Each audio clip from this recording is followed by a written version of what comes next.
And we are back after a month and a bit of not recording anything at all. We're back with the Tuesday GMS magazine recording. I am Paco Garcia, your co host. And this is Chris Diaz from Diaz Ex Machina. This is a new season. Like we had our season finale We did. last month. We should have had a cliffhanger. What will happen next week on today's exciting episode? So now we are back with a new episode. We have a list of things that we would love to tackle. We've been talking about some of the things which we may get into or we may not, depending. Um, uh, there's been conversations about player consent. Mhm. The slow takeover. I'm going to add this to our list. The slow takeover of I'm going to put it in even our chat of right wing in OSR, which I think is something that we are seeing a lot of. Yeah. Um, it the idea of game brokers, which is something I think is really important. We're seeing some issues right now with the health of one of the Gygaxes. We have an interview coming up with a few people. You have one person. I have two people. Wow. One is a writer who's getting shafted by publishers, so I think that's a good topic of discussion. And a new lady, a wonderful individual who is starting up a board games website, an online store that is focusing on inclusivity and games that are focusing on being available to the neurodivergent. And I think she actually reached out to me because of my board game. And that we talked a bit about her supporting my company. I spun that around and said, well, now let's spin it because I think what you're doing is very admirable. And I'd like to give you a voice so people know. Yeah, no, that would be definitely very, very cool indeed. And Apparently, there's a board game coming out that's about drag shows. Oh, nice. Okay, I'm interested in that one. Well, soon also we are going to have to talk about Spiel because Spiel is coming very soon indeed. We are recording on the 12th of September, so that means that I have 3 weeks to get ready for Spiel. They've only updated the app yesterday, so that means that I have to start sending emails to companies that I want to interview. And this year I am going to open my range a little bit. Last year I focused 99% on Asian companies. And this year I'm going to open the range to Asian companies and companies from countries with no board game acumen like the UK or the United States. Like, for instance, there are going to be some companies from Bulgaria, some companies from Armenia, there are going to be some companies from India. So I'm interested in finding out what's going on in those countries. I want to interview those people and I will be getting in touch with them. So that's going to be it. But what have you been playing over the summer? Because something fun has happened to me on the RPG front, but I want to know what you've been playing. Well, not as much as you might think. Because summertime, there's a lot of traveling, a lot of vacations, a lot of things. But we've been trying our best. We were talking recently about. If you look away, I cannot hear you. Yeah. Looking away, I'm just looking at my list here. I know that we played Arc Nova, but I think we talked about that at our last meeting where I talked about that. Despite the fact that it's such a popular game, that I found it was just disappointing. One of the most interesting things was I and my wife have been trying what is called local co-op video games. There aren't a lot of these. Obviously, the industry has been pushing more and more to online play, always online, season passes. So the idea of a game that's focused on two people playing, where they give you the option of playing side by side, is kind of a rarity. And there aren't very many. In fact, that there are videos out there that give you the list of the 12 good ones, and those are the 12 only ones that you can really get. The idea of having two people play a game and potentially have one with a mouse and keyboard, the other one with a controller, and being able to play a game at the same time. Degrees of Separation is one. Unravel 2 came out with that has a section, and it's And the one that Nicole and I have been playing is called It Takes Two, which is considered the best of these. It actually won Game of the Year. It's a very successful game. It's got a very heartfelt story. It's about a husband and wife who are at the end of their marriage and are getting divorced. And they have a young daughter, and her daughter and their daughter being despondent about her parents separating, looks at this kind of love book, and she kind of makes this impassionate plea to the author of the book whether or not she can find some way of getting her parents back together. And she drops a tear on it, and then something magic happens, and then the parents find their souls transported into these two dolls her daughter has made. And now they're stuck in doll form, and they have to try to get back to their daughter. Meanwhile, this extremely very cliched kind of Mexican love guru who's possessing the book is constantly throwing them into newer and weirder adventures as a way of having them rekindle their love for each other. So it's a great emotional investment. But as a result, it's a great game for couples to play because you're playing a husband and wife. So it's a great game for two people to play. So that's what we're playing right now. And I think my wife was a big gamer until we kind of got together, and we haven't been playing games other than board games. So playing a game like this is really interesting because now it's a cooperative game, but it's not like the cooperative games we play where they're so bloody difficult. I did play Hot Zone. Pandemic Hot Zone. So I have this thing where I'm not really I'm not really into the pandemic games. I think the pandemic games were fantastic for their time. Okay. They changed the industry by being what they are and having a presentation. But like old movies, we look at them and go, yeah, but now we can see where we've advanced and progressed since then and where we have established what we learned.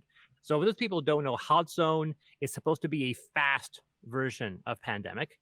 It cuts down the map to it, so it's just America, and removes one of the viruses. So you only have to cure 3 instead of 4. But you cannot annihilate a virus. Unlike the old game where if you actually remove all the cubes of a virus that you've cured, it never pops up again. So it gives you it gives you time to survive.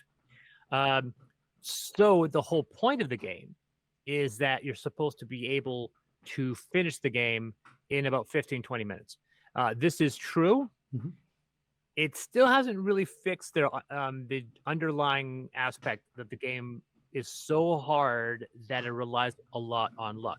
Like, we did everything right. We were close to losing. We actually won on the very last turn of the game. Like, the last turn. And only because somebody had a card that could teleport, basically, me from one city to Atlanta. So, because we all talk to each other. I do like that the game finally acknowledged that you can, like, in the old Pandemic, you couldn't tell what your cards were, which was a stupid mechanic. They finally let that go, so your cards could be face up so everyone could see. And so we were able to, about 3 rounds ahead, strategize how we could get all 4 cards to one person's possession. But then we realized our timetable, and then we had to muggle around and figure out a solution, and somebody had a card to teleport. So we figured the whole situation out, and we won the game on the very, very last turn. So from an enjoyment standpoint, I enjoy it more than Pandemic just because it is faster. I still think that there are issues with its difficulty slider, but I do appreciate that it's a smaller, faster version of Pandemic. So if you like Pandemic, this game is definitely one of them.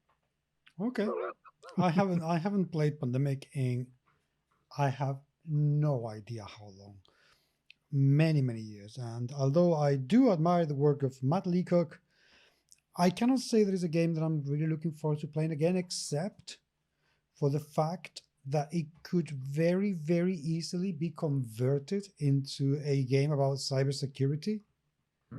And that is something that I'm interested in because my company... Well, that's basically what you do. Yeah, exactly. So my company is interested because we're releasing our first card game at the end of the year, hopefully, if things go according to plan, that I have designed for my company. So I am excited about that. However, I have not this summer played a board game. Yeah, it happens. I mean, it's perfect summer. I mean, everybody's gone on holiday. You know, Spain has a thing about people go away for the whole month of August because that's when children are on holiday, so people go away. So my working, you know, my gaming friends who are also some work colleagues, they have, you know, I'm sorry, guys, I'm going to say the F word here. They have, you know, families, and they take them away. So they've gone for a month and a half to these beach resorts and apartments and what have you. So we haven't been able to play. However, what I have been able to play is RPGs. And I have some good and some bad. Bad, I have given up on running, not playing, on running D&D. I was running the Dragonlance campaign. It was boring me to death. Right? I kid you not. Don't get me wrong, the story is great. I am not going to, you know, throw any spoilers. The story is great. Loved it. So Dragonlance. It is amazing. There is enough RPGing, as in social interaction with NPCs, but I found the whole thing was have a conversation, go somewhere, have a fight, come back, have a conversation, recover, go somewhere, have a fight, have a conversation, go somewhere, have a fight, come back, have a conversation, go somewhere, oh, come back, have another fight, then go out of there, have a conversation, have a fight. And it was, why? What is the point of me going anywhere if I already know what's going to happen? I'm going to fight. Yeah. It was a bit... I ended up so bored with it that I just... I'm sorry, I give up. And also, I'll let this be my review of the adventure. It has been really poorly designed for beginners. Unless you know how 5e works, unless you know how D&D works, the character level advances so fast that my friends could not keep up, especially those spellcasters. They could just not keep up with everything their characters were able to do from one week to the next. Yeah. They just couldn't. So eventually, one of my friends, for instance, he just ended up using 3 spells because he could not be bothered to, you know, find out what other things his character could do. Right. He just couldn't be asked. So eventually we just gave up. I think I would still enjoy playing D&D, but running it, I think I have been spoiled by Free League so much because I have played both Blade Runner with 2 different groups and about to start with a third. And I have also played Viacen recently. Right. And I don't say this lightly. It is the closest thing I have ever read to being a Cthulhu killer. Wow, that's big words. Seriously. Call of Cthulhu, I mean, I've been playing for generations and I love the game. I love Call of Cthulhu. I love Trail of Cthulhu. Those are my favorite Cthulhu games. And the Cthulhu hack. That's my triad. Those are the games I always go to when I want to play Call of Cthulhu or Cthulhu games. However, Weizen has managed to do something that a game of Cthulhu has never been able to do for me, and is to scare the shit out of my players. I have been able to make my characters, or sorry, not my characters, my friends' characters unsettled playing Call of Cthulhu. Right. I've managed to get a tense atmosphere with Call of Cthulhu. Yeah, tense. Yeah. But with Weizen, just with the intro adventure, one of my friends was scared, was genuinely scared of what they were facing and how.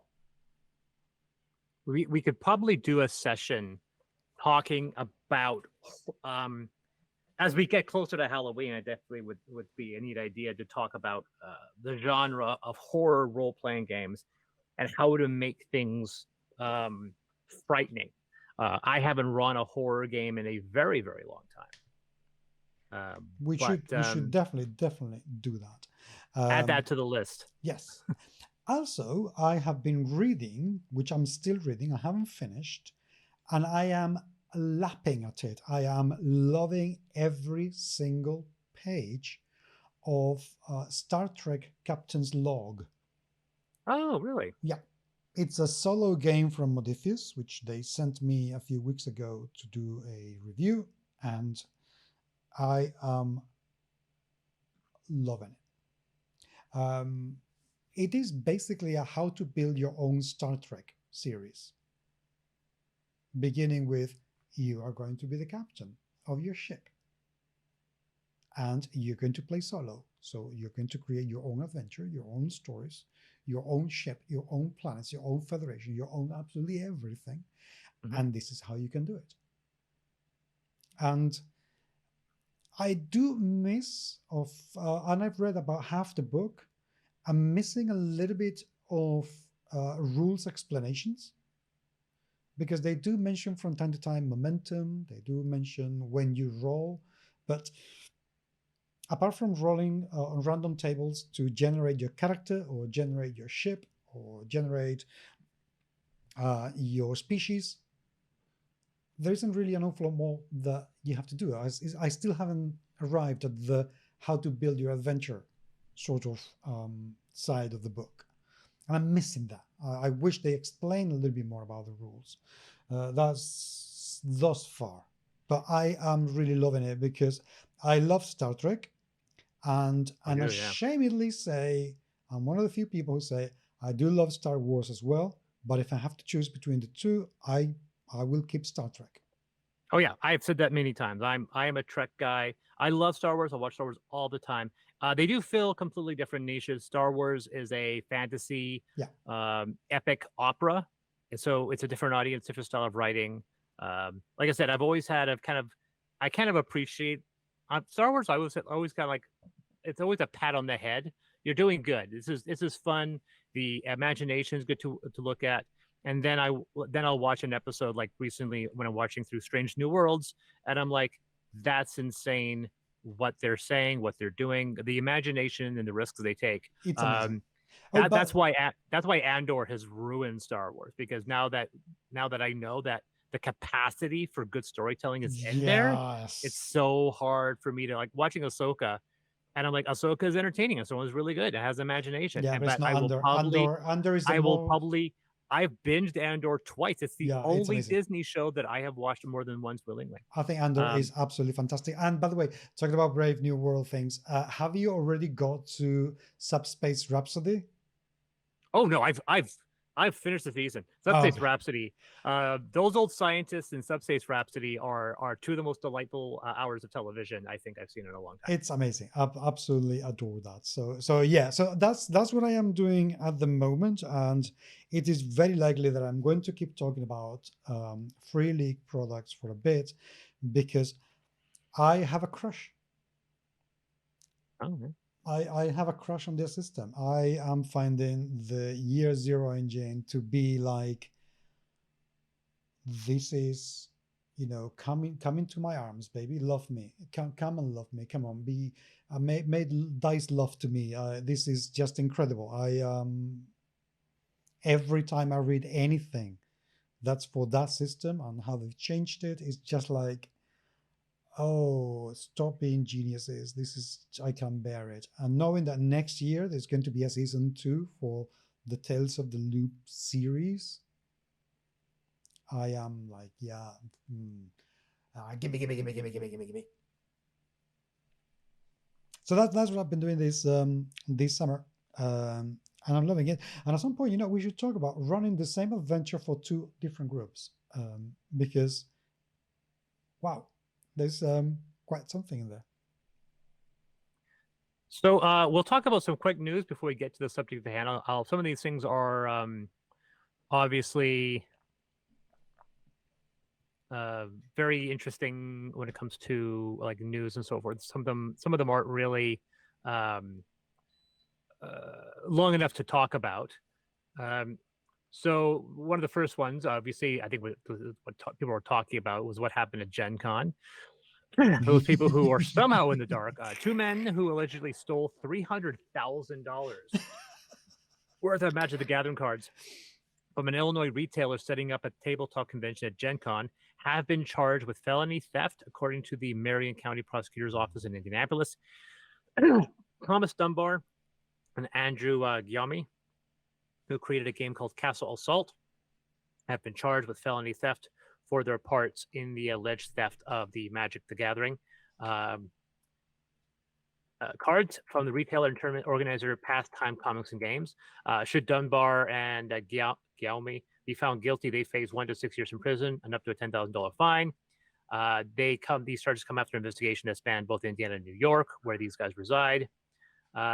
This merchandise was recovered. Now, it should be noted, of course, that this has been a very interesting shift. I'm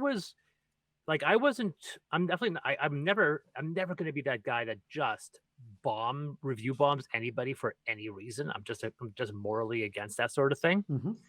But hello, Chris. It's interesting that, like I said, this game was 2016 when it was kickstarted, raised $33,000, so about the same amount as what I did for my game. I don't really know about it, never heard of it before. The only backers can post, obviously, on their forum, and there hasn't been a post since then, which I'm a little surprised at. Nothing on the comments, nothing even on their updates. No one has said anything on their Kickstarter. If you go to their Board Game Geek page, different story entirely, of course. It's now trending at a 3.7 on the reviews, and obviously it had 2210 reviews. It was trending about a 7, with the vast majority of its reviews being around around a 6. So it was getting middling reviews. It has since garnered 138 1-star reviews, which has driven it down to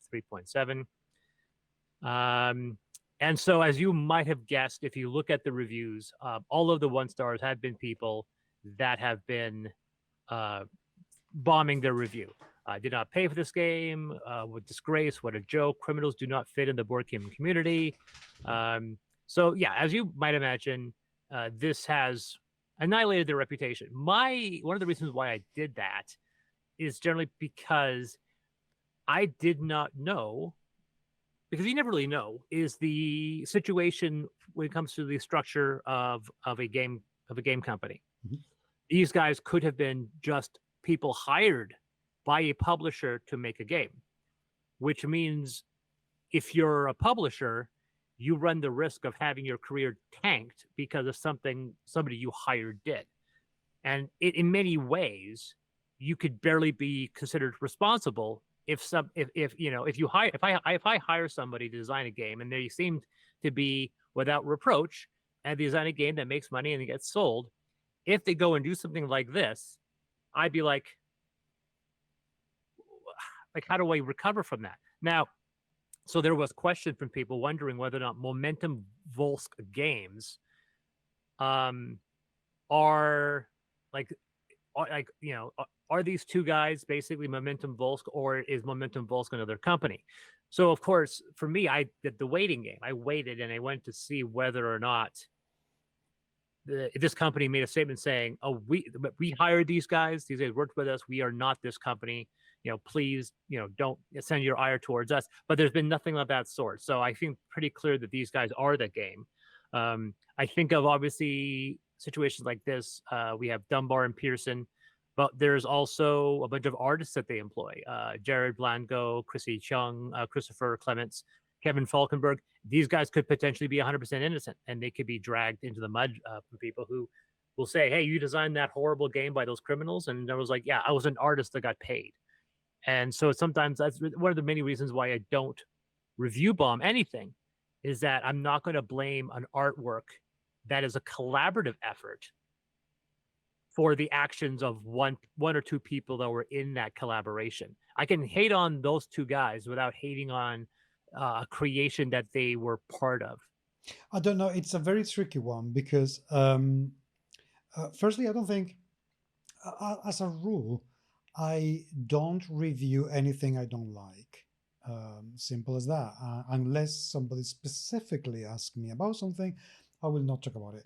And I will never, ever, ever, ever, ever review something that I haven't either played or read. That's it. I don't care what the person has done. I am not going to go out there and tank their product because I think that's disingenuous. That's malicious. Well, not malicious. That's just that's an outright lie. I don't know if the game is good. Why would I say I'm gonna say that this game is bad because these people are thieves? I would just go to their page and I will make a comment, but I will not leave a rating because it's just not right.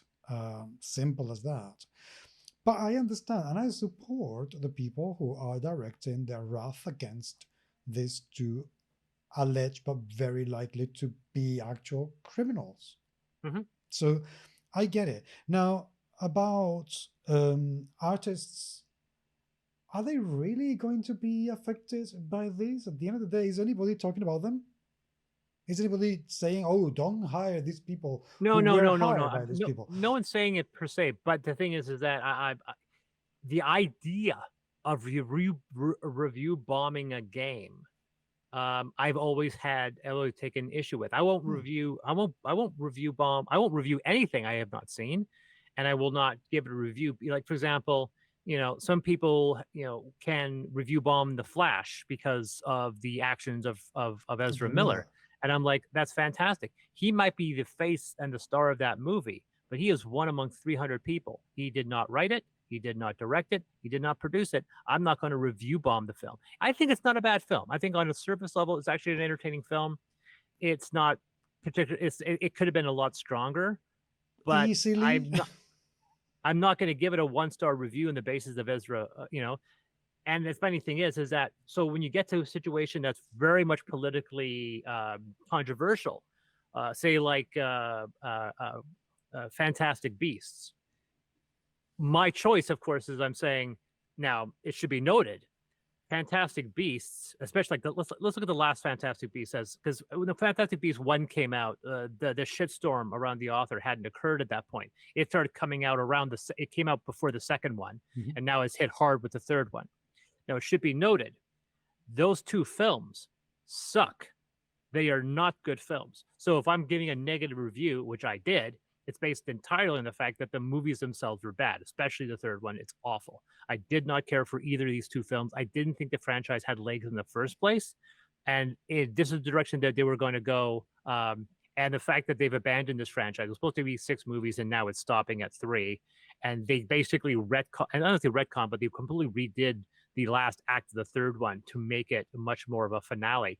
But it's not a good film. They're not very good movies. But I wouldn't review bomb it based off of her. I just don't like it. That all being said, though, I've also made a mental note of not as the fact that the only reason why I watched the last one was because my wife's a Harry Potter fan and wants to watch it. I would have chosen not to have supported that franchise, and I choose not to support that franchise anymore. Okay, but one question though, going into this, okay about not review bombing something, fine. However, that leaves open a question of what tool do people have to voice their anger in a permanent manner so what's happened doesn't get forgotten? Because that could easily happen. And the thing is that the way I see it, and again, I don't agree with review bombing because it has been done on the opposite side as well. It's been done on the opposite side more.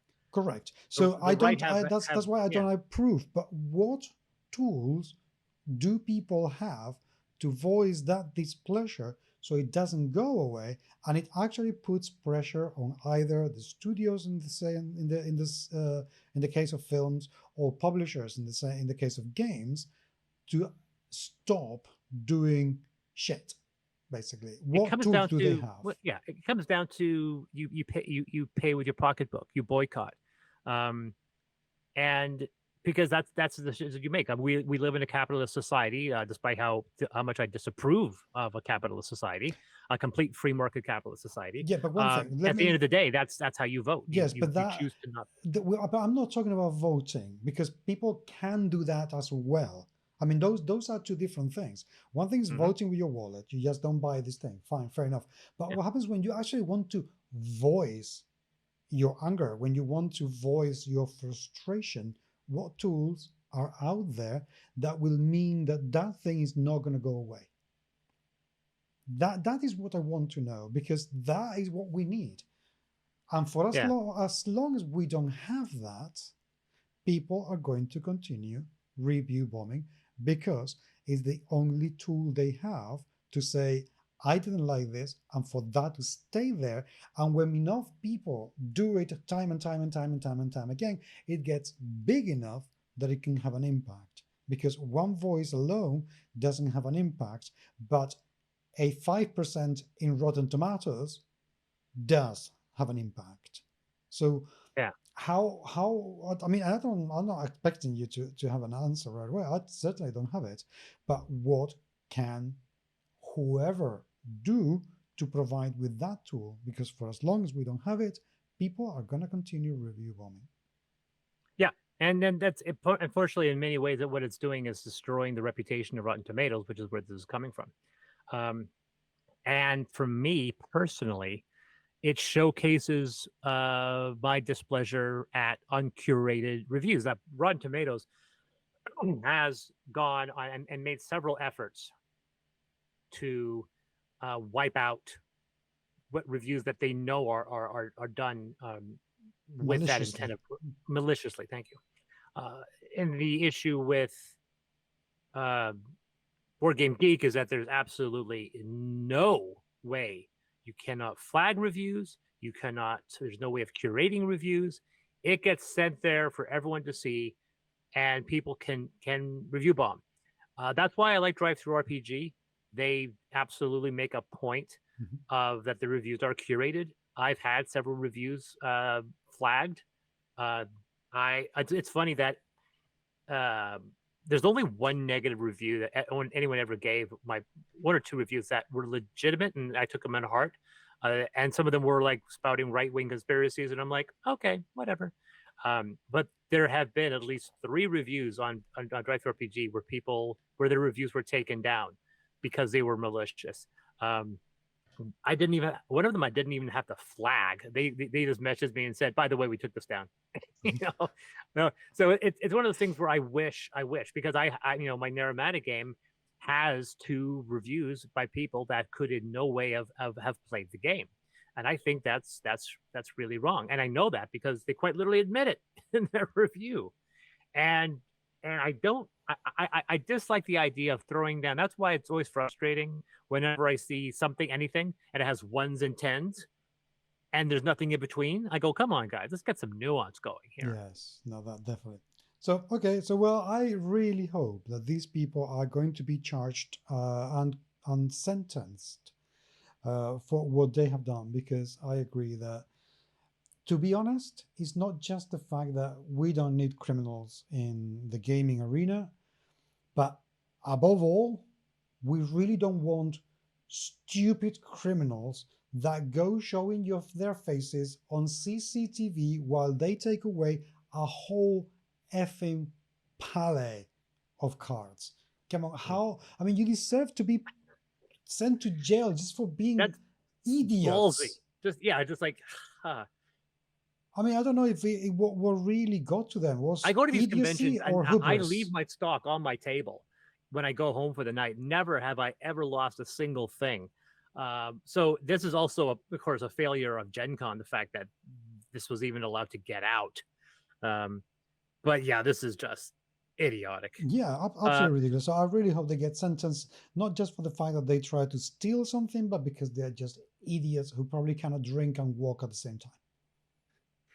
Moving on, it's interesting how we're talking about. We were talking about the Gygaxes at some point, and I mean, I know how different family members can be. I'm in a situation where me and my brother, one of my brothers, and I are not on speaking terms. So, but there are some common points him and I still have. I disagree with his personality.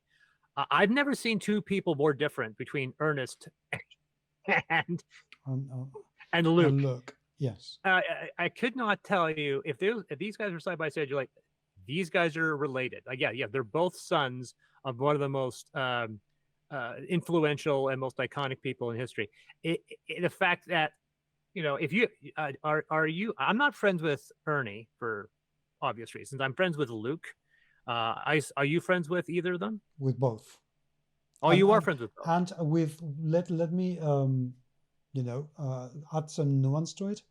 I have them both as contacts in Facebook, but I wouldn't consider them either of them to be friends. Not friends. Like I said, I've never had a conversation with either of them.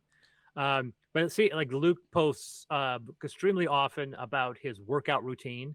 How old is Ernie? I reckon Ernie is in his late 50s or early 60s. I'm not entirely sure, but I hate him then. I hate him with such a passion. Why? Because look, have you seen how good his body is? Oh, wait a second. Are you talking about Luke or are you talking about Ernie? Luke. Oh, no, I think Luke is in his mid-40s. He looks about my age. But even counting that, I look at him and go, I need to find a way to tap his genetic code, because like we were talking about before, the fact that I'm trying to get back into shape heavily. I'm doing a lot of exercising, a lot of weights, and every single day, like the next day, every time I work out, new muscles have decided to emerge that have shown the fact that they can have pain. If it's not my crotch, if it's not the inside of my legs, my shoulder blades, today it's my ass. And I'm like, there's something new. What's going to start hurting me tomorrow? And it's all this push to try to not have, I want to get into shape, but the shape I do not want is a triangle. And seeing Luke in his constant photos, I'm like, well, obviously this is possible, but it's just a little frustrating to see that happen. And then you look at Ernie, and I said, right now, Ernie is going through some major medical issues. Last check, this is September 4th, saying that he was stabilized. Apparently he's in precarious physical health. We don't know much other than his cardiovascular. I don't have him as a Facebook friend, but the last time I saw a post was mid-August, and he had a pretty substantial injury on his foot. So I don't know the details of his health. Now, on a completely they're on the same time. This came down August 24th. Troll Lords has announced that Gary Gygax and Luke Gygax they're working with Troll Lord Games, which I thought was interesting. Well, okay, I think this is what I think is happening. Okay, and I'm not going to go into. I only know what I have seen in Facebook, and I'm not going to go into details because, to be honest, they're not my details to give. And anybody who is in contact with them in Facebook can see exactly the same things that I can see. Ernie has been ill for a while. This is not news. He has been in poor health for years. I don't know how well he looks after himself. I suspect that there is some diabetes going on. I don't know, but he's not been well for a very, very long time. Whereas Luke, he's been part of the U.S. Army for a number of years, and he's semi-retired, and he has looked after himself a lot. Now, over the last few years, Luke has taken a very prominent role in promoting role-playing games and D&D in particular in the best possible way. And he very, very obviously makes a huge effort to do that. Whereas Ernie has decided to do exactly the opposite. Yeah. Exactly the opposite. And probably very much consciously, because I have other friends within the trans community who have been friends with Ernie for a very long time, as in decades, and real friends, not just Facebook people, but having worked with them and his father. And now they don't want to know about Ernie. So I'm going to be very brutal in here, and this is not me wishing any ill on Ernie. Okay, I don't want people to think that this is what I want to happen because it is not. It just isn't. But I wouldn't be surprised at all if Ernie were about to have it very difficult to survive, and Luke didn't want his brother to have some sort of legacy behind to be associated in a positive manner with their father, with Gary Gygax and Dungeons and Dragons. So it wouldn't surprise me, because for what I know of Luke, he seems to be a very honorable, quite a noble person. What I see of him, I consistently like. Not just a kick in the like, but I look at him and think, dude, you are, yeah, I like you. I can like you from a distance, but I can like you. And I get the feeling that if we actually met in person, I would like you in person. You seem to be a good guy, which I'm sure some people would dispute. I don't care. You seem to be a good guy. So I wouldn't be surprised if he was just trying to do some good for his brother before he passes away. That's my feeling about the whole thing. And again, I don't wish anything bad upon Ernie, despite everything that's been going on with him over the last couple of years with, this gigantic Lanasa asshole and everything, and Giant Lance and all that bullshit.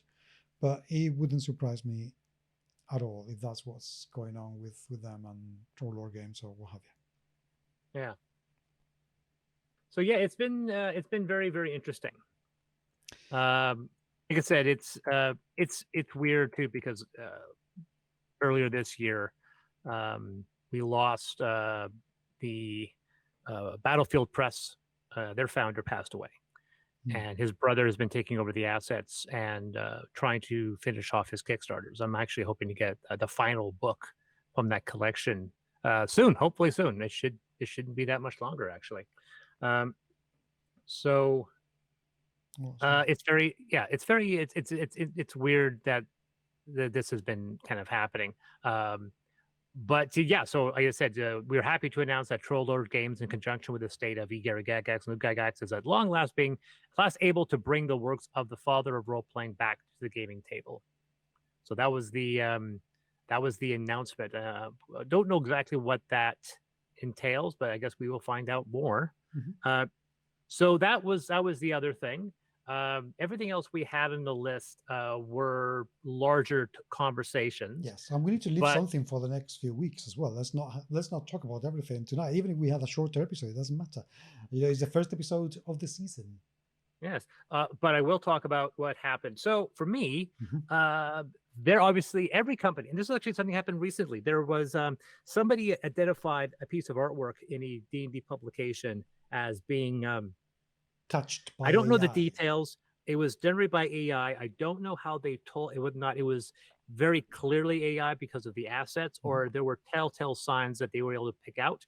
So I don't know how much of that artist invested in it, and it created enough of an uproar for them to kind of make an announcement and delete that from the production, and so forth. And it became, and we saw obviously quick reflex, very fast responses when AI started to become very clear by several companies. And I started having conversation with people, and I have always been on the nuance. You and I have talked about this at length. Mhm. So I made an announcement. One, which we'll talk about in the future, deals with brokerage and distribution, which we'll talk about in a future week. Mhm. But I also posted my AI art policy, and I'll say it here for those people who don't know. I said this has been tossed around for months, and publishers, many of them, have enacted what I think are short-sighted but momentarily popular hardline stances regarding the use of generative AI. And I said, as someone whose background resides in technology, and going as far back as Radio Shack in the 90s, I used to sell Tandies.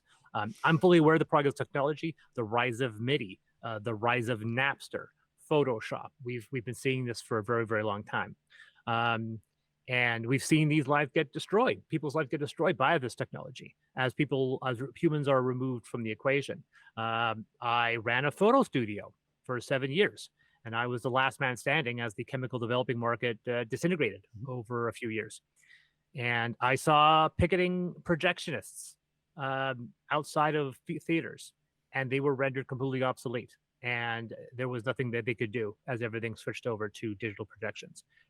And both these possessions were destroyed before the onset of social media to generate outrage. And I've generally been more cautious and thoughtful regarding new technologies. Now, when I researched and I tried out some of the generative systems, AI art is the one that triggers people the most because of two things specifically. If you implement it in some capacity, does that negate the originality of your work? Is it tantamount of theft, even if you're using an ethical system like Adobe's Firefly? Adobe's Firefly is not as ethical as we may think, and we can go into that in a minute. Yeah. There's been conversations about like basically their way of trying to be ethical is the fact that they're using all the artwork from their library that they own.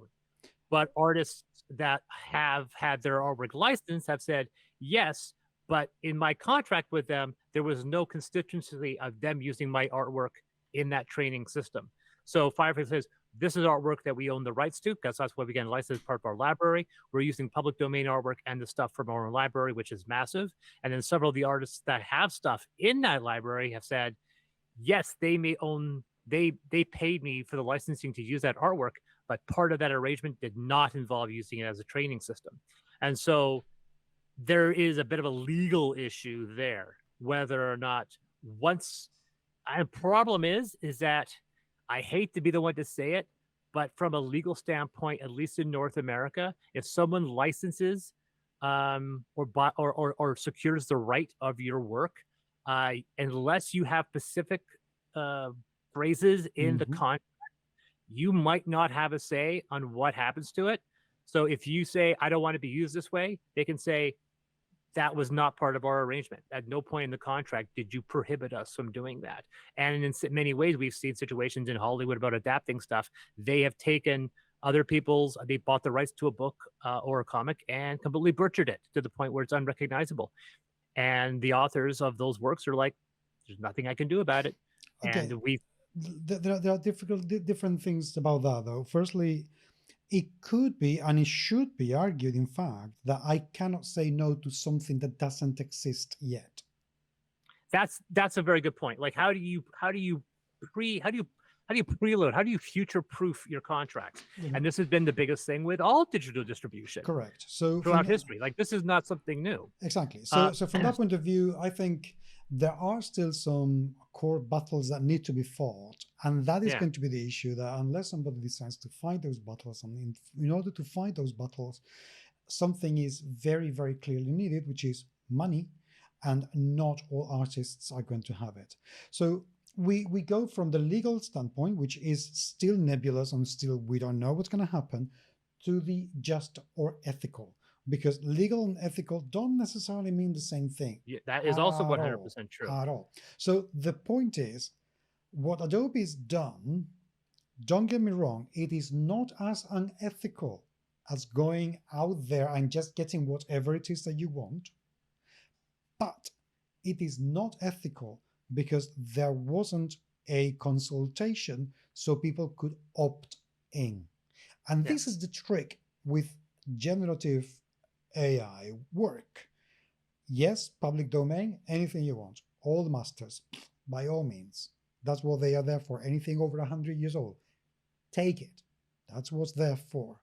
But anything else, it should be always an opt-in, not an opt-out, which is what Adobe is doing.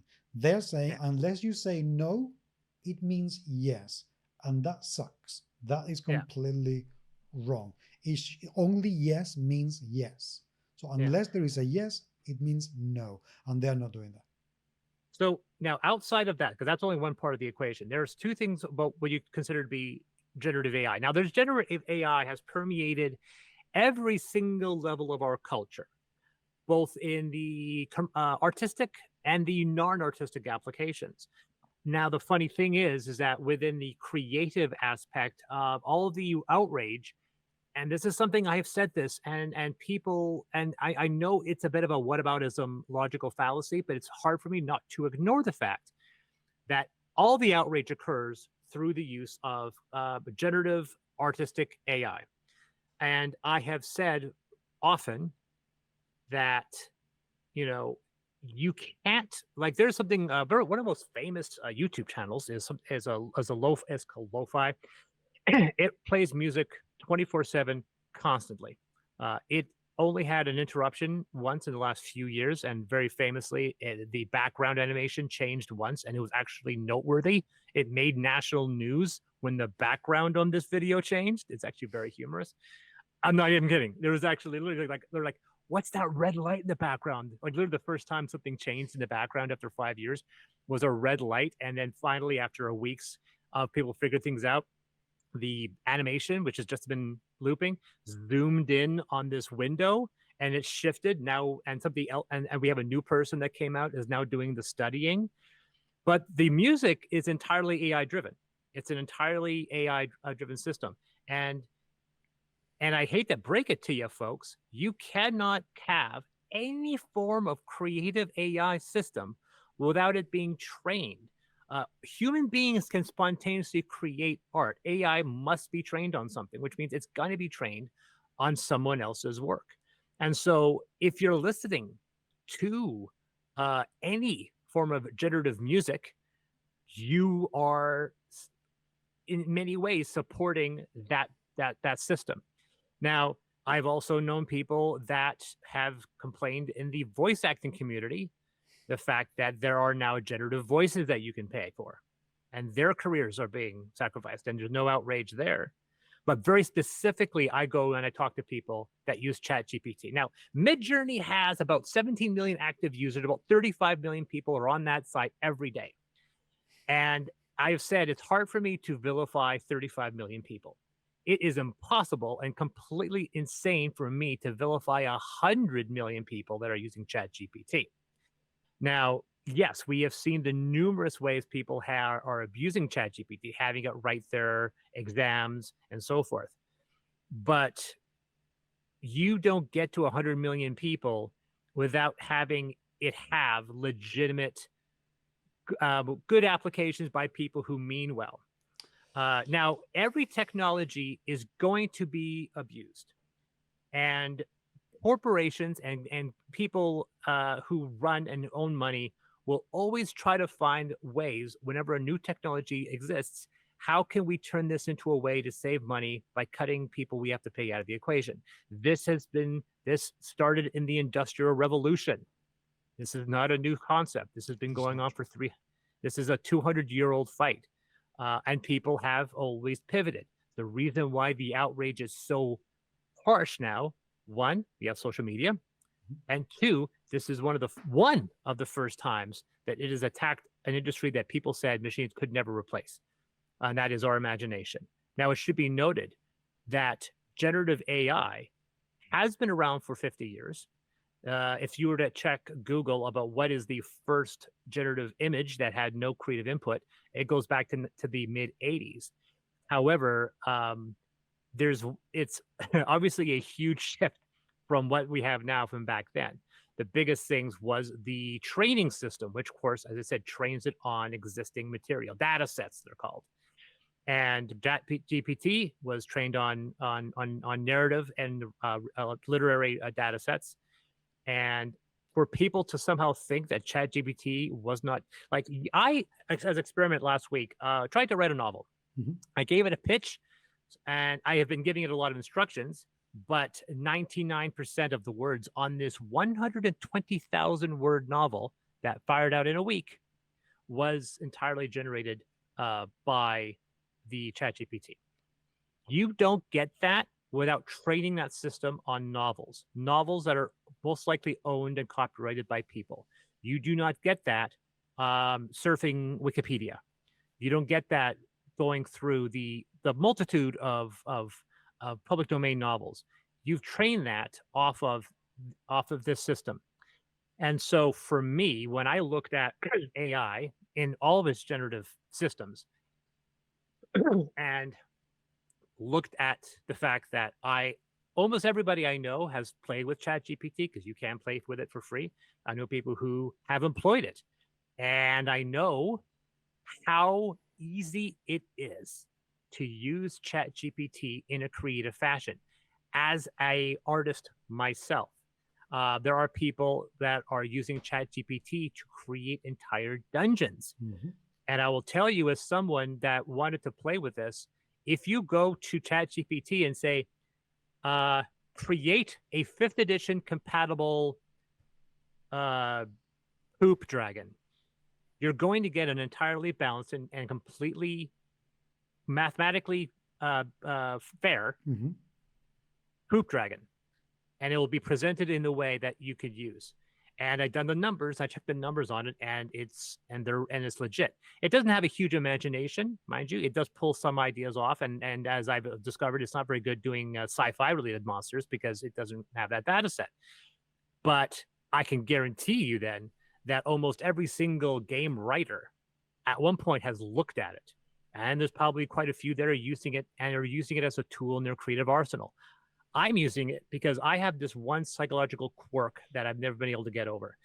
Most of my writer friends I know, if they're creating something, they'll write out what that thing is. This is a new city. This is the parameters of this city, everything and so forth. And then once they have created their character, their city, their location, what am I going to call this? And the name maybe organically pops out as the writing, or maybe it happens and you're stumped at the end of it. I am one of the few people that's completely the opposite. I cannot create something until it has a name. It's almost, like I said, a religious thing. That's the idea of logos. The idea being that you create something by giving it a name. So for me, I'll stare at a blank screen for hours at a time, and I can't think of the name. And I'm created this idea to an art form, so I'm very inventive with my names, where they come from and so forth. I don't like putting John Smith. I like creating very unique names, whether it be a location or a person. So being able to go to ChatGPT and say, I need names of Arabic styled towns in a fantasy setting. Give me 50 examples. And it started firing out completely original Arabic inspired names for towns that I could use. And I would rifle through, and sometimes I would do it 4 or 5 times until I got names I liked. It would tell me the origin of these names. And that was just one example. There are numerous examples, and it allows me to get over that hump. So I felt I would be a hypocrite by saying AI art is bad. And you and I have talked about this. Mm-hmm. So I use Grammarly. Grammarly is an AI-driven grammar checker system. Yes, it doesn't do the writing for you, but boy, does it help. And in many ways, people have used Grammarly to replace editors. I know, because I know people who have done that. They use Grammarly, and so they don't have to pay an editor. not a lot of editors are screaming bloody murder, wanting to bring down the death of Grammarly because their editing careers are gone. But I can absolutely see the fact that Grammarly is a great way of cutting somebody out of the formula. Now, I know that I've used artwork to convey ideas, artwork that I did not own. When Amethyst was a homebrew campaign, I asked permission to employ art from artists that were shocked that I bothered to ask. Because the idea, all artists, when they put their artwork online, know it's going to get stolen by somebody in D&D so they can use it in their campaign or as their character idea. So when they said, hey, I'm doing a homebrew campaign, I'm looking for permission, I can use your artwork for this free book. And they're like, you're asking me. Thank you. Go right ahead. Only one said no. And this has continued to this day. Very often when Nick is doing artwork for Amethyst, I grab those original inspiration, because I did this for Amethyst from the 2000s, and said, this is the illustration that inspired this location. You can now take that as the inspiration moving forward. Obviously, we've seen situations where people, obviously it's called derivative, it's transformative. There's actually legal situations. There's a whole policy on YouTube about the fact that, yes, you can take someone else's video and transform it. That's why you can do a review on a movie and post clips of that movie without the company claiming copyright. If you're playing a game and you're posting gameplay of that, the people who made the game don't have legal rights over that video, because even though they made the game, you're the one playing it. That's been a funny one of late. Well, yeah, because Nintendo is well known for jumping at the throat of anyone who shows gameplays of their games. Yeah, and it's interesting that the fact that Nick and I were playing with generative AI as a way. So, I go, sometimes I'm looking at a situation and goes, Nick has always had a blank spot when it comes to technology. Great with creatures, great with people.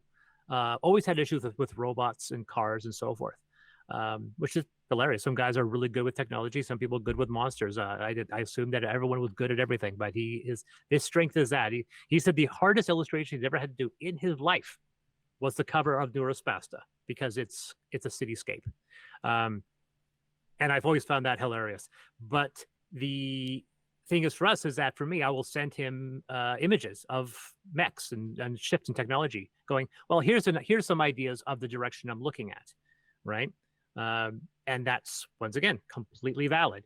And going into AI and having it say, hey, create me a futuristic tank, then sending that tank to Nick is conveying exactly the same thing, right?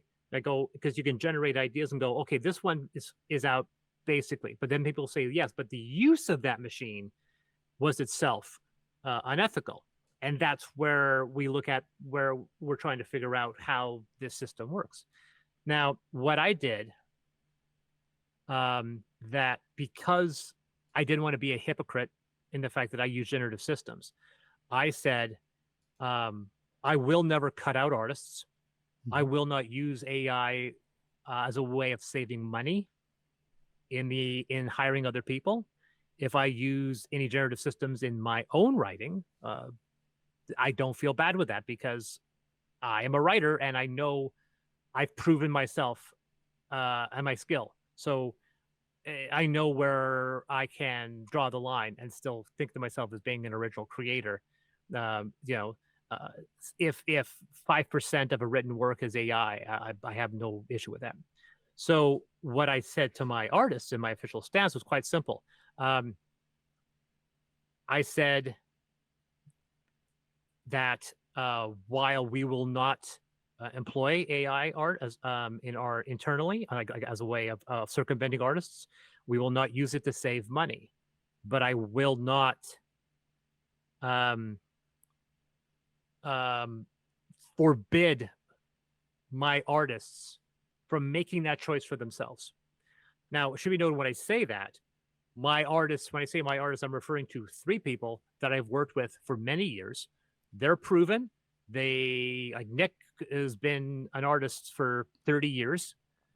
He has been an acclaimed artist. And I've seen artists who have also come out and said, this is something we like playing with in our creation. Jim Burns, who's an extremely well-known artist, been around longer than I have been alive working in this industry. He's been posting stuff that he's been screwing with AI. I was on a panel with several artists. Andy Poon and John Gallagher are 2 professional artists working in Hollywood. And I was expecting them and the other people at that table to be like how much they hate this system. And all of them unanimous said, no, it's a technology. It's a tool. It'll have a purpose and people will use it. John Gallagher very specifically talked about the fact that whether or not we believe its ethics is completely incidental. He says he also agrees it's basically a tool, but ultimately it is a way of generating income to a company. The whole point of Midjourney right now is not to provide people with the ways of creating AI art. It is an IP that the owners are going to sell for 30 or 40 billion dollars. That's everything that it is. And that's ultimately what he's talking about. It's about selling an IP for a lot of money. You can subscribe that, but that's kind of incidental. And these are people whose individuals that it revolves around AI, so it revolves around art. And I was surprised that none of them took that hard line rejection. And I said technology's ethics derives from what we make of it. I said I denounced the use of generative AI as a means to save money and circumvent artists, but I won't prohibit its use of artists I employ as a tool in their arsenal, as long as it's transformative and they follow what they believe is their own ethical core. It's one of those situations that if I've known an artist, in some cases, for 25 years, and we talk about the use of AI, if I say, you know what, you've proven yourself, like your portfolio speaks for yourself. If I get artwork from you and it looks and matches the style that you're known for, I don't really care how you get there. I don't. For me, it's all magic anyway. When it comes to Photoshop, Wacom tablets, and all that stuff, I don't know how some artists do what they do.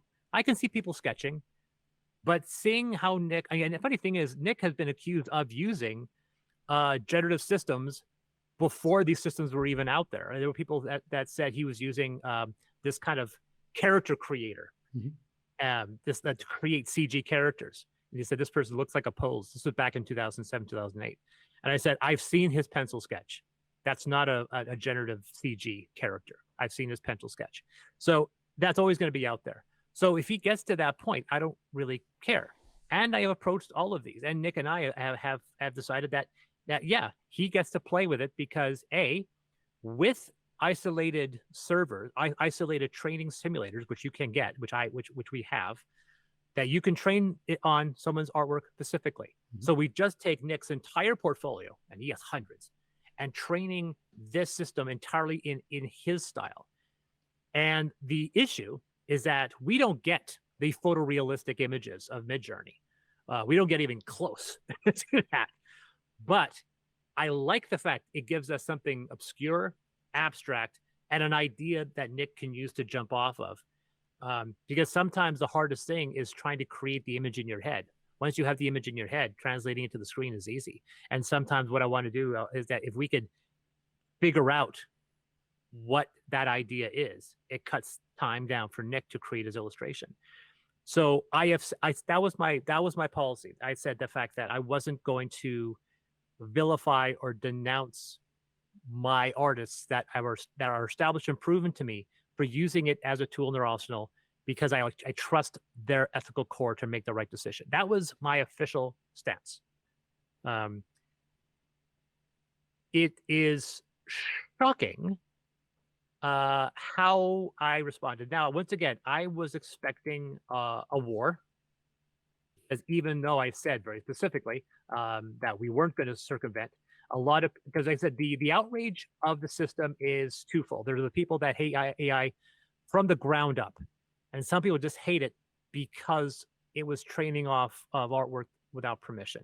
And some people said the moment you get around that, do you have a problem with it? And some people don't. They're perfectly fine. So I posted. It's weird that there was virtually no outrage on Amethyst, which is the project that this is going to get involved with. No outrage at all. There's no negative comments on the Amethyst thread. I had 2 people get angry on Affinity, which is ironic because Affinity has no AI generative at all. This was written 2 years ago. This stuff didn't exist back then. One person really went to town on me, but I saw her profile. And I'm looking at her, I'm seeing like, she had this banner, "We the people means everyone," LGBT pride, and I'm like, well, this person's. I mean, if I went to the profile and I saw like a MAGA hat, I would be like, well, I'm not going to care about you. But the moment I saw her profile, I was looking at her post, I'm like, well, this person's actually nuanced. They're very creative, very intelligent.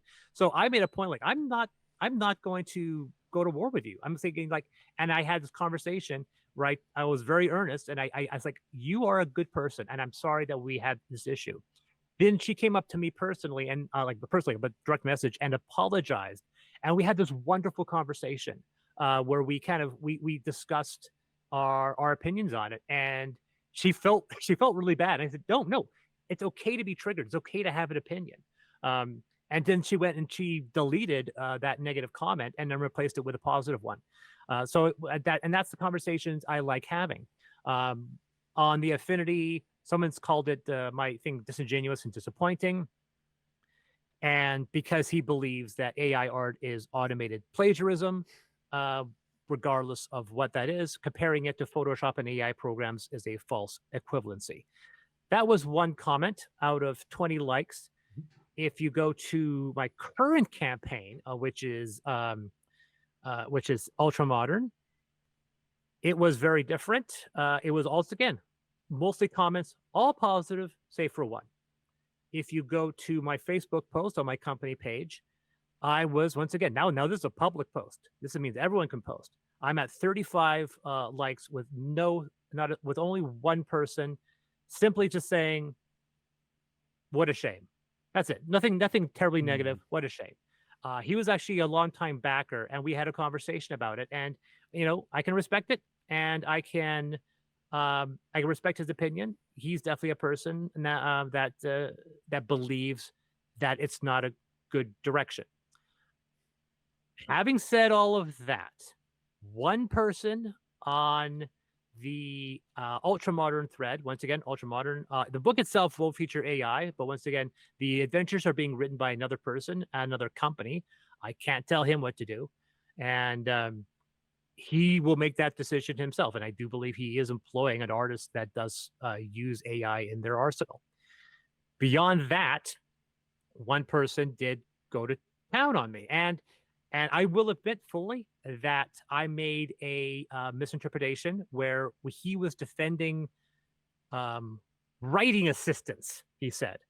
And since my post was talking about ChatGPT and he didn't specify what a writing assistant was, that's what I thought he was in reference to.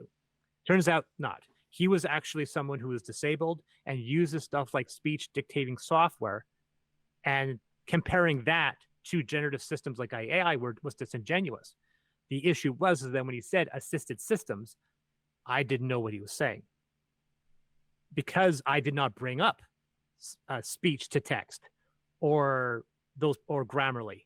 I brought up ChatGPT and Grammarly, but when he says writing assistants, I kind of assume he's talking about what I was talking about, but he was talking about something else entirely, speech to text, because of visibility. So once I kind of discovered that, I actually did apologize. I apologized on the thread.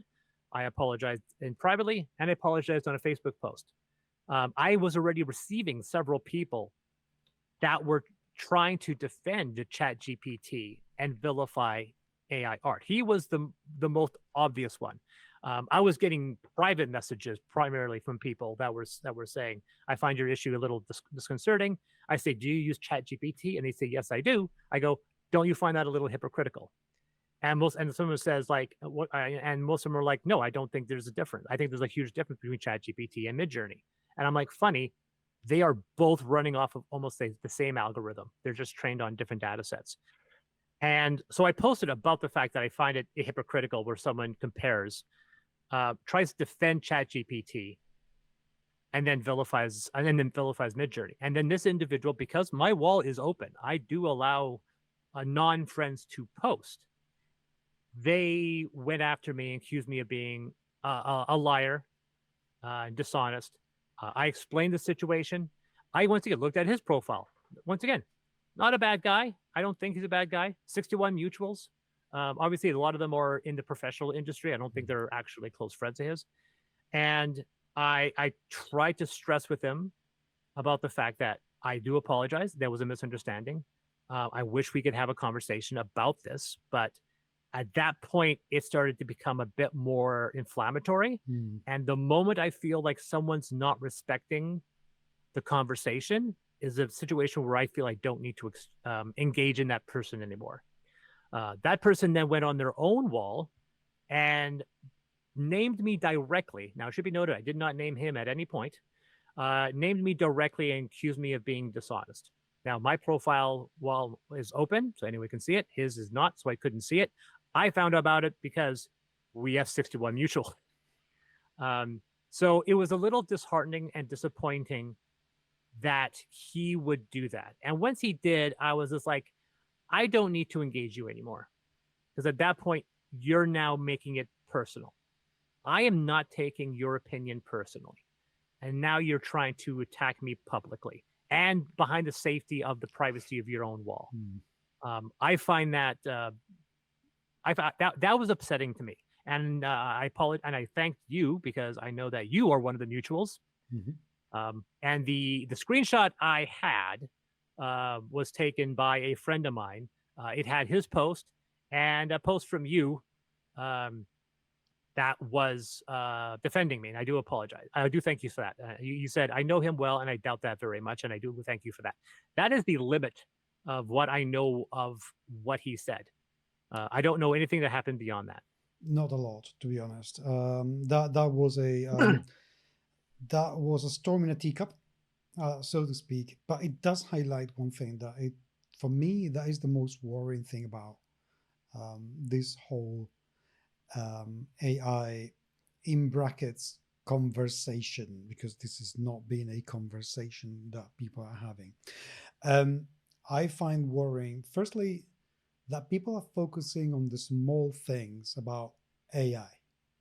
And I know that I may get some flack for saying this, but generative artwork, the fact that this could be replacing some people, that is a blip on the radar of the amount of problems that AI or machine learning, whatever you want to call it, is going to bring over the next few years.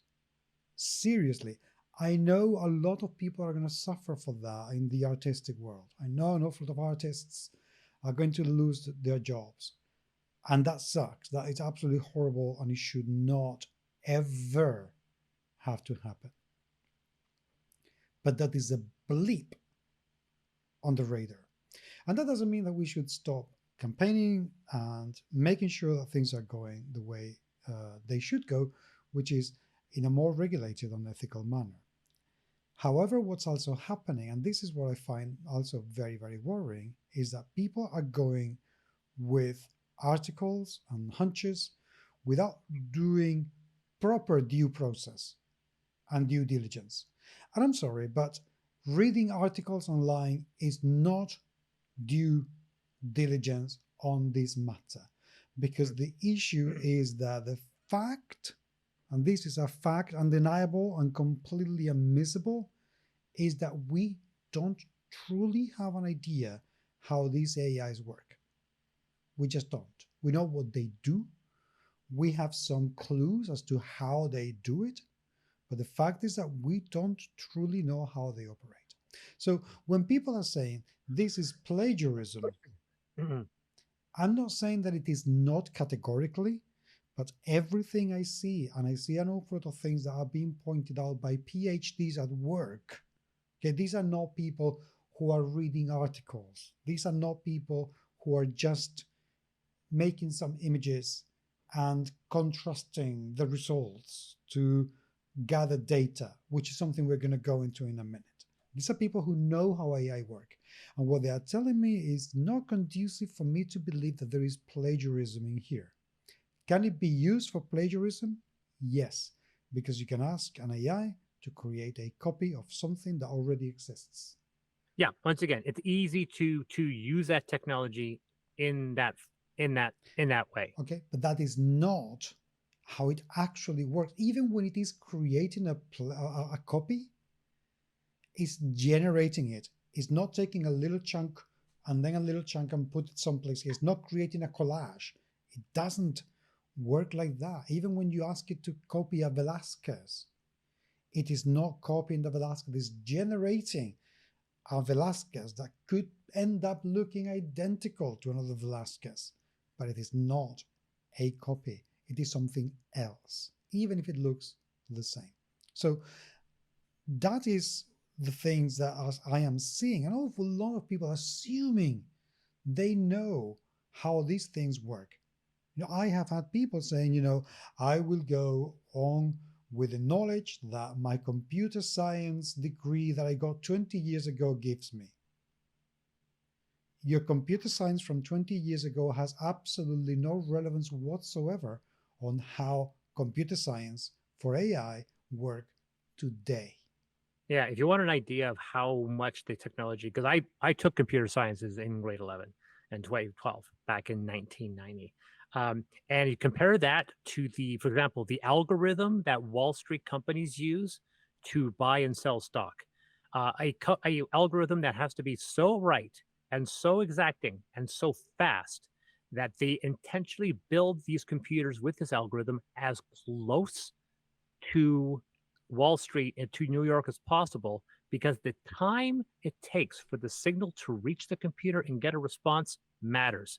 That's how fast this algorithm is. And to think that somehow my career in programming in college after 2 years in high school can somehow give me the idea of fully understanding. The one thing I learned about working in technology was how ignorant I am about how the system works. So we're getting all of this, and the issue is that we are not just not talking about the real problem with AI, but we are losing an awful lot of perspective as to what has been going on with AI.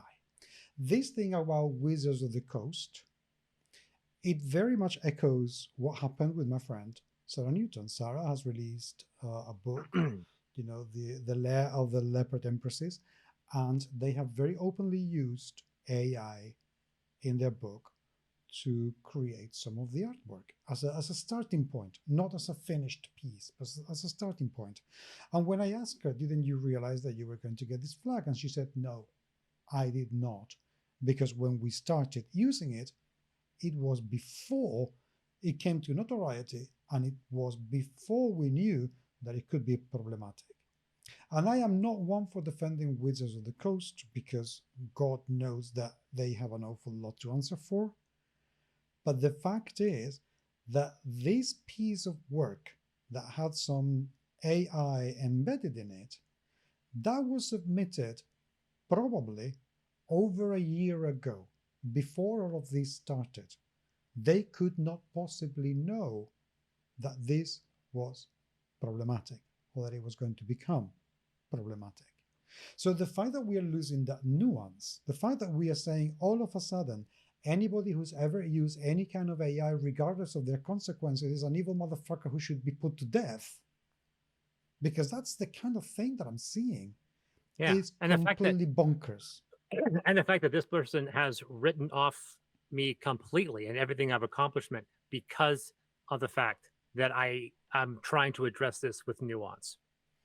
That, and like I said, worrying. By the audience, though, and this is when I talk about the fact that when you look at the I know that people that have a severe issue with this, as we talked about, they will not be quiet. And when I look at that, and then I see out of the hundreds and hundreds of people who have seen this policy, 3 of them taking issue, it shows me that there are a lot of people that either know that it's nuanced or simply don't care. Which, again, to be honest, that is also a problem, because my issue is not with people protesting. I think people should be protesting. I think we should all be protesting. I think we should all be demanding that this thing becomes regulated and clear and transparent and properly used. But the problem is that people are not advocating for that. There's still people out there who are advocating for the whole thing to be scrubbed off. And it's never going to happen. It's just never going to happen because of 2 reasons. And this is something that one of the PhD told me. There are two reasons why something is always going to succeed. Perhaps three. If it can be used for war, it will succeed. It will be used, no matter what. If it can be used for crime, it will be used. It will succeed. And on the generative AI, if it can be used for sex, it will succeed. That's it. There is no way that this is going to be scrapped. Not going to happen. It's just not going to happen. Now, that doesn't mean, wait a second, because this is important, because when I've said this, some people have said, oh, well, that means that you are pro this, which is that, no, effing hell, no. What I am saying is that the fight is not, cannot, should not go to make this thing disappear because it's a lost battle. But if you start fighting for the clarification of how it works, for the regulation of how it works, for making sure that this works in an ethical manner, you will get somewhere. But you're never going to make this disappear. Ever, ever. And we have no idea how ingrained this thing already is. And I will give you one example and then I will shut up. I was watching a show yesterday, a series called The Real CSI. And this is a series based in the United Kingdom, based on real cases from the real police efforts that have gone through in order to use forensics in all shapes or forms to solve crimes. And the episode that we watched yesterday, it was based on a real case of a pedophile who abused children. The police uses an AI when they extract data from their phones, and this is not just with this guy, but with many others. When they extract data, they use an AI to analyze thousands of conversations, of pieces of text and conversation that these people have had, and identify where could be the language that will help them find evidence to prosecute and convict these criminals. Wow. Okay. Like I say, there are applications for it everywhere. So for me, that's it. Once you get to that level, and I don't want to imagine at what point, what level the army is, and the intelligence services are. Do you really think that the CIA is going to say all of a sudden, "Oh, it's indentured already"? No. The most whenever you ever worry about technology and you're wondering where the technology is going to go, you don't look at the public sector. You look at the military. And for example, if you were to ask, you can have politicians blue in the face deny climate change. Military cannot afford to work off opinion. So the military, the generals in charge of the U.S. Forces, they know perfectly well what's happening. And that's why we know, the military knows that they have to start creating new strategies to work around what happens when climate change starts becoming more and more of an issue. For example, now that the polar ice caps are melting, how naval routes are starting to open up in the North Pole, suddenly there are these claims of trying to claim patches of water up there for the purposes of oil extraction. Now, this area has always been assumed to be under the operation and ownership of Canada, because to part of everyone, it was worthless. And then Russia went and planted a flag on the bottom of the ocean and in the Arctic saying, this is ours. And Canada's like, no, it's not. None of it is yours. But now that those impediments are getting pulled away, they have to work on it. And so whenever you want to know where technology is going to progress, you look at what the military are doing because they have found it first. Now, my final point on this is something which I think the legislation and regulations are, because the legislation and regulation can also go extreme through pressure because they don't know it, because you don't have these experts on these panels making these recommendations. So when we get down to it, the issue comes down to the legalities of transformation, right? How can my artwork steer clear of copyright infringement? Now, there is actually no percentage by which you must change an image to avoid copyright infringement. While some say that you have to have a change of 30% of a copyrighted work to avoid infringement, that's a myth. The problem is that the legality says it cannot be substantially similar or a substantial part has been changed to make it original. And we've talked about YouTube and other things because people remix music, and the transformation can happen without having to, like if you were sampling, we do that with YouTube videos. And now we're in this point where we can now resample artwork, which up until recently has never happened. You couldn't digitally remix it like you could music. Music, you could have remixed that since the 80s, and they have. And now 50, 40 years later, we are now doing that same thing by remixing artwork, but we need an AI to accomplish that. So when we look at that and you create something like that, that creates an image. And according to a lot of people, that image cannot be copyrighted. But if you use that as the basis of a transformative work, there are people that I've talked to that say anything that gets derived from AI is also uncopyrightable. And I call bullshit on that. If you, as some people have said, that if you use AI in your arsenal, and remember, some of this includes one of the most harmless ones, which is background expander, where you can take a photo, expand on it, and then it fills in, and that's generative AI. You can do that with art. You can do that with photos as part of Adobe. Now, you can't say that this image, which is an exact expansion of that previous image, is somehow stolen from other artists, because it quite literally is expanding an existing artwork. But so when I look at that system, because that's one of the things Nick and I did. We took an image he did, and we went and we expanded it out, and it looks fantastic.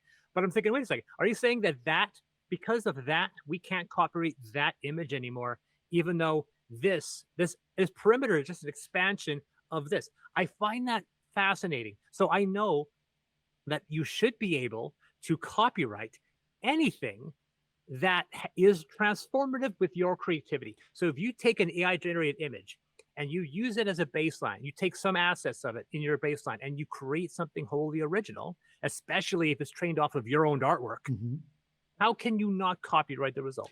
This I wanted to start finishing because we've been going for an hour and a half and it's already 11 p.m. and I need to go to bed. But I think one of the things that people need to start considering is that we need to wait and campaign for the proper thing, but it doesn't matter what people think the understanding of the law is when it's about copyright. Copyright is hard enough to understand in court as it is. Without the existence of AI, copyright has always been something very contentious and very, very difficult to argue and to win in court.